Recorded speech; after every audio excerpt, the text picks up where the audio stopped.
പത്തനംതിട്ടയിൽ ലഹരി മാഫിയയ്ക്കെതിരെ നടപടി കടുപ്പിച്ച എക്സൈസ്. ജില്ലകൾ കഴിഞ്ഞ 20 ദിവസത്തിനുള്ളിൽ 526 പരിശോധനകൾ നടത്തി. ലഹരി കേസിൽ 156 ആളുകളെ അറസ്റ്റ് ചെയ്തു. ശക്തമായ നടപടികൾക്കൊപ്പം ബോധവൽക്കരണ പരിപാടികളും സംഘടിപ്പിക്കുമെന്ന് deputy excise commissioner V Robert വിശദമാക്കി. 20 വരെ 526 റെയ്ഡുകളാണ് പത്തനംതിട്ട ജില്ലയിൽ എക്സൈസ് നടത്തിയത്. 41 പരിശോധനകൾ പോലീസും ആരോഗ്യവകുപ്പുമായി സഹകരിച്ചാണ് നടത്തിയത്. നടപടി കടുപ്പിച്ചതോടെ ജില്ലയിൽ ലഹരി കേസിൽ 150-ലധികം ആളുകൾ അറസ്റ്റിലായി. ഓപ്പറേഷൻ ക്ലീൻ സ്റ്റേറ്റ് എന്ന് പറഞ്ഞ് മയക്കുമരുന്ന് കേസുകൾ കണ്ടെടുക്കാൻ മാത്രമായിട്ടുള്ള ഒരു സ്പെഷ്യൽ ഡ്രൈവ് നമ്മൾ സ്റ്റാർട്ട് ചെയ്തിട്ടുണ്ട്. അത് 19-ാം തീയതി അവസാനിച്ചു. അപ്പോൾ ആ ദിവസങ്ങളിലെ കണക്കുകളും വളരെ വലിയ കണക്കിലുള്ള കേസുകളാണ് നമുക്ക് കിട്ടിയിട്ടുള്ളത്.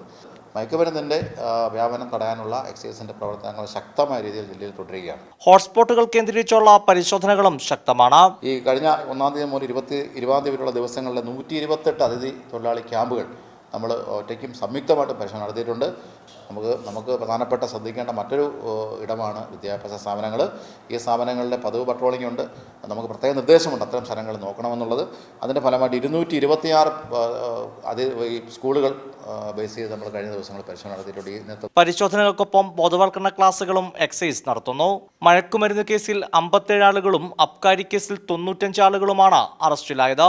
വരും ദിവസങ്ങളിലും നടപടി ശക്തമാക്കാനാണ് തീരുമാനമെന്ന് excise deputy commissioner V Robert പറഞ്ഞു. കൈരളി ന്യൂസ്, പത്തനംതിട്ട.